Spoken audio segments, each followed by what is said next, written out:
Halo teman-teman ATLM Indonesia. Nah, kita perjumpaan kali ini membahas pewarnaan sediaan malaria. Jadi sediaan darah malaria yang sudah kita buat di video lalu. Lalu kita membahas bagaimana cara mewarnai sediaan darah malaria. Oke, bersama saya Ahmad Lab di channel ATLM Indonesia. Mari kita simak sebagai berikut materinya ya. Pertama yang perlu kita lakukan adalah persiapan pewarnaan sediaan darah malaria. Apa saja? Pertama, sediakan Gimsa stok, Gimsa yang masih induk. Kemudian buffer tablet kalau memang dalam bentuk tablet atau sudah buffer dalam bentuk larutan. Yang ketiga, Aquades. Keempat, pipet tetes, botol tetes atau botol semprot plastik. Yang kelima, beker gelas 100 ml, gelas ukur 10 ml dan 100 ml. Keenam, rak pewarnaan dan pengering dari kayu. Kemudian yang ketujuh, bak pewarnaan dari plastik. Dan kedelapan, ember kecil dari plastik. Sementara untuk pembuatan Gimsa sebagai pewarna, kita membuatnya yang Gimsa untuk larutan pewarnanya yang larutan kerjanya dari Gimsa stok. Kita membuat larutannya Gimsa 3% ya, 3%. Sudah cukup. Jadi dari yang 100% kita encerkan 3% dengan cara 3 ml Gimsa stok ditambah 97 ml Aquades atau buffer fosfat pH 7,2. Jadi kita membuatnya 3% saja. Jadi dengan patokan 3% sudah efektif. Ya kan, kemudian Gimsa stok Aquades atau buffer alkohol 96% metanol absolut untuk Gimsa stoknya ya. Nah, ini untuk komposisi Gimsa stoknya. Lanjut lagi, kita masuk ke pulasannya. Artinya sudah kita membuat sediaan Gimsa encer. Sekarang kita membuat pulasan sediaan darah dengan cara Gimsa. Nah, yang pertama dilakukan adalah sediaan darah tipis, hapusan tadi dipiksasi dengan metanol selama 1 menit. Apabila belum dipiksasi, piksasi. Tapi fiksasinya dengan cara miring ya, miring, tetesi bagian sediaan tipis tadi. Jangan sampai kena tebal. Kalau kena tebal udah tidak akan bagus lagi yang tebalnya, sehingga tidak terjadi hemolisis pada eritrositnya karena sudah difiksasi oleh metanol. Jadi hati-hati terkena sediaan darah tebal. Yang kedua, tuangkan larutan Gimsa 3% ke sediaan tebal dan tipis. Terserah mau terpisah atau tergabung menjadi satu kesatuan tetesannya. Diamkan selama 30 menit untuk mewarnai. Jadi 3% itu adalah untuk pewarnaan lambat. Sisa zat warna setelah 30 menit tadi kan dihanyutkan dengan air. Dan dibuang zat warna hingga hilang. Jadi bisa menggunakan air biasa atau air keran ya. Nah, boleh. Yang keempat, keringkan sediaan, boleh pakai hair dryer atau dikeringkan dalam posisi miring di alam terbuka atau di ruang terbuka atau di atas meja misalnya, tidak masalah. Yang kelima, sediaan diperiksa dengan mikroskop lensa objektif 100 kali menggunakan imersi apabila kita ingin memeriksanya ya. Ini tahapan untuk pewarnaan kita telah selesai. Nah, kita bisa melihat rentetan kegiatan kita sebagai berikut untuk mikroskopik pemeriksaan malaria ya. Dimulai dari membuat sediaan darah dari ujung jari pasien, ya kan? Lalu nanti sediaannya dibuat tebal tipis, dikeringkan dan sediaannya diberi label ya, 3 tahap. Nah, lalu diwarnai. Setelah diwarnai, maka sediaan sudah siap diperiksa ya nanti ya. Nah, untuk sediaan yang diwarnai ini ada 2 versi yang kita buat. Nah, bisa yang bagian ujungnya adalah tebal, bagian awalnya yang tipis, atau bagian ujungnya tipis, ya kan, bagian awalnya yang tebal. Boleh-boleh saja. Nah, kemudian teman-teman ini untuk catatan. Nah, buat teman-teman, pertama, kondisi darurat dan hasil cepat dapat menggunakan larutan Gimsa 10%. Artinya dipekatkan 3 kali, 3% naik menjadi 10%. Dengan waktu 10-15 menit. Jadi ini adalah pewarnaan cepat ya teman-teman. Kedua, sediaan yang dicuci dengan air dihanyutkan perlahan agar tidak terkelupas dari objek gelas. Jadi menghanyutkan zat warnanya dulu dan terutama metalioskumnya ya.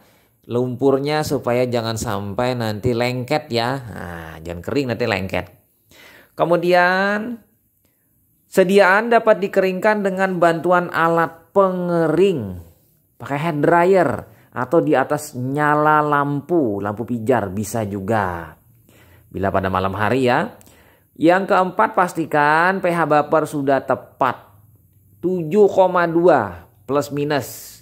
Bisa 7,3, 7,4 atau 7,1, 7,0. Dekat situ ya. Tapi intinya sekitar pH-nya 7,2. Bila perlu diterap pakai indikator pH atau pH meter. Jadi paling ideal 7,2-an. Kemudian cara pengujian kualitas Gimsa. Nah ini penting ya bagi teman-teman untuk menguji kualitas Gimsa. Yaitu pertama, melakukan pewarnaan 1-2 sediaan darah. Lalu diperiksa mikroskop. Kalau hasilnya sesuai dengan kriteria standar, berarti Gimsa masih layak dipakai. Cara kedua yaitu melakukan tes menggunakan kertas Wattmann. Kertas Wattmann saring nomor 2 ya, cukup nomor 2. Dan metil alkohol PA, Froanalysis atau absolut ya, yang mendekati 100% ya kemurniannya. Caranya bagaimana? Letakkan kertas saring di atas cawan Petri supaya bagian tengah kertas tidak menyentuh sesuatu. Nah, jadi siapkan cawan Petri. Kertas saring ditaruh di atasnya supaya bagian tengah tidak menyentuh. Karena apa? Karena kita ingin menilai bagian tengahnya nanti. Yang kedua, meneteskan 1-2 tetes Gimsa stok pada kertas saring. Tek di tengah. Tunggu meresap dan melebar ya. Setelah melebar selesai dan meresap, lalu teteskan 3-4 tetes metil alkohol, metanol ya, yang absolut di pertengahan bulatan Gimsa 1 per 1 dengan jarak waktu beberapa detik sampai garis tengah Gimsa menjadi 5-7 cm. Jadi membentuk lingkaran 5-7 cm ya, lumayan lah ukurannya, agak melebar 5-7 ya, diukur pakai penggaris. Nah, bagaimana hasil pengujiannya? Yang pertama, lingkaran biru, metilin biru itu di tengah. Di tengahnya metilin blue. Lingkaran cincin ungu, metil azur, azur metilin ya kan. Di luarnya, jadi lapisan kedua ungu. Dan yang ketiga, lingkaran tipis warna merah, iosin itu di pinggir sekali.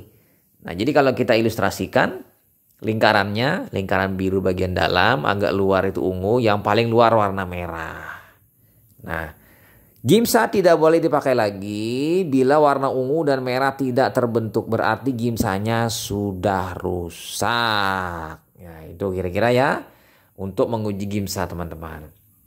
Lalu kita masuk ke pengaruh pH pada sediaan. Sesuai saya katakan tadi, pH itu sekitar 7,2 ya idealnya. Nah ini pada gambar ada pH 6,4, ada pH 6,8, pH 7,2, ada pH 7,6. Jadi idealnya berada di 7,2 plus minus ya. Jangan 7,6 atau 6,4. Nah, kita lihat penjelasannya. Pengaruh pH bila pH 6,4 sampai dengan 6,8 maka parasit pucat. Pucat ya seperti pada gambar. Warnanya dan detail inti dan sitoplasmanya tidak baik. Cek gambar. pH 6,4 pucat dan tidak detail ya sitoplasmanya. Yang kedua, pH 7,2 maka ideal untuk parasit malaria. Lihat pada gambar pH 7,2. Kemudian yang ketiga, pH 7,6 terlalu alkali. Ya kan, sehingga warna parasit malaria tidak kontras, terutama warna merahnya. nanti ada kemirip-miripan warnanya. Jadi merahnya tidak kontras. Yang muncul nanti warnanya merah gelap ya, merah gelap kebiru-biruan. Jadi tidak merah lagi si inti dari parasit. Yang keempat, sebaiknya pH diatur dengan bantuan buffer fosfat 7,2. Ya kan? Nah, idealnya seperti itu. Nah, kira-kira teman-teman bisa melihatnya di morfologi plasmodium pada gambar berikut ini. Ini terlihat pada gambar-gambar berikut ini tampak kontras ya warna parasitnya, baik dari stadium ring, gametosit, kemudian tropozoid matur atau dewasa, schizen hingga stadium-stadium dari yang lainnya. Ya, ini kan berbagai jenis gametosit berbeda-beda dan tropozoid yang berbeda-beda. Nah, kira-kira seperti itu teman-teman. Kemudian untuk pewarnaan gimsa itu khasnya eritrositnya berwarnanya ke arah kebiru-biruan ya, biru-biru merah abu, biru merah abu-abu. Jadi 3 warna ya. Tidak persis warna merah ya. Kalau warna merah itu nanti orange. Jadi di sini eritrositnya kita tidak memandang eritrositnya harus merah, tapi justru tidak warna merah itu adalah yang ideal untuk pewarnaan gimsa. Kenapa? Eritrosit tidak akan berwarna merah cerah lagi karena adanya pengaruh ajur metilin. Ajur metilin, metilin blue dengan iosin. Jadi iosin kalah ya, sendirian dia warna merah. Kalah dengan warna metilin blue dan azur metilin, sehingga dominan di sini warnanya kebiru-biruan ungu ya, biru-biruan ungu, merahnya tidak banyak. Merah ini hanya dimunculkan nanti pada saat inti dari parasitnya. Jadi intinya akan berwarna merah, memang benar-benar kontras merah. Oke, itu saja teman-teman. Bagi teman-teman yang baru bergabung, jangan lupa subscribe, bunyikan lonceng notifikasi. Sampai jumpa di video selanjutnya. Salam hebat ATLM Indonesia. Semoga memberikan manfaat bagi teman-teman. Sampai jumpa. Bye.